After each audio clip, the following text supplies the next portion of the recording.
If you agonize about money, you are not alone. Nearly 7 out of 10 Americans said finances are a significant source of stress, according to a recent survey. A new book has some solutions. It's called The Dumb Things Smart People Do with Their Money. The author is Jill Schlesinger, CBS News business analyst and certified financial planner. Welcome. It's so great to be with you. Thank you. And I love going through your book because I'm one of those people where it's a lot of stress, just like many, many others. And I love that you make it so user-friendly.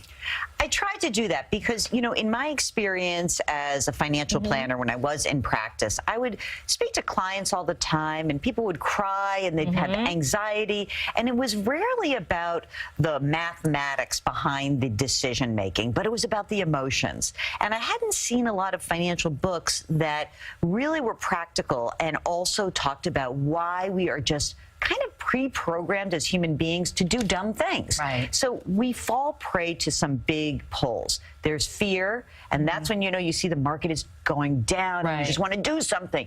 But there's also greed. Everyone's making money in the housing market. Maybe I should buy. And I think that those are two huge pulls. We also have these weird cognitive biases that are really wired into us, and they can lead us astray. So I wanted to make a book that was basically approachable, tell some stories, and give some advice. And I love the advice part. Let's talk about the big 3 list. Oftentimes when I have friends or family members, even people who just call my radio show and podcast, they say, I want to start investing. I'm like, okay, well, have you done your big 3? What's that? And I said, look, number 1, you've got to pay down that outstanding consumer debt. It's really pernicious, and I know it's hard. And that could also be paying down your student loans. Then the second piece is you've got to create an emergency reserve fund. And, I look at those government employees who thought they had really safe jobs, and then they're furloughed, and gosh, they have nothing to fall back on. So 6 to 12 months of your living expenses in a safe place. The third thing is you want to try to maximize your retirement contributions to the best of your ability. I know not everybody's going to get to the federal limit, but do the best you can. Those are your big 3.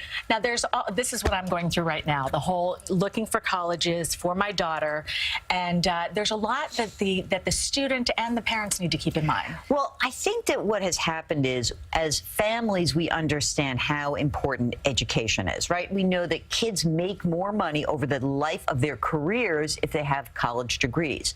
But that does not mean you go into debt up to your eyeballs. And I think that the $1.5 trillion of outstanding student loan debt, that's really an awful number. But the fastest growing segment of people who are borrowing money, people over the age of 60. They're co-signing loans for their kids, their grandkids, and that's piling up. And the problem with assuming too much debt, well, you might have to change your retirement aspirations. You might have to have less money to spend in retirement. You might have to work longer. So we want people to have tough conversations. I know you're going to have this with your kids, but you have these conversations. What can we afford as a family? Right.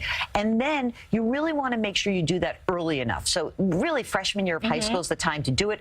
You want to look for cheaper alternatives and get your kids involved in the process of seeking grants and scholarships and loans. They've got to understand this. We're doing all that. So very quickly, one thing a lot of people don't like to talk about is the importance of a will. I think this is perhaps the dumbest thing that people do, and everybody falls prey to this, because who wakes up in the morning and says, oh, it's Saturday, Sunday, I'd like to think about my death. We don't want to do that. And so the reason why it's so important is without a will and a durable a durable power of attorney and a healthcare proxy, these documents, if you don't have them, it leaves a big mess for your family. And when you don't have a will, you might say to yourself, oh, I'm married, all my money just goes to my spouse. But do you have an object that you want to go to your child or to a niece or a nephew? Do you have certain ways that you would like your end of life handled? These are conversations that have to happen. I know it's really hard to have money conversations, but research shows the more you have the conversation, the less stress you feel about it. Jill, this is a fantastic book. Thank you so much for being here. Thanks for having me. Jill's new book, again, is The Dumb Things Smart People Do with Their Money. It's available today wherever you like to buy books. For more information, head over to our website, cbsnewyork.com. CBS 2 News Sunday Morning. We'll be right back.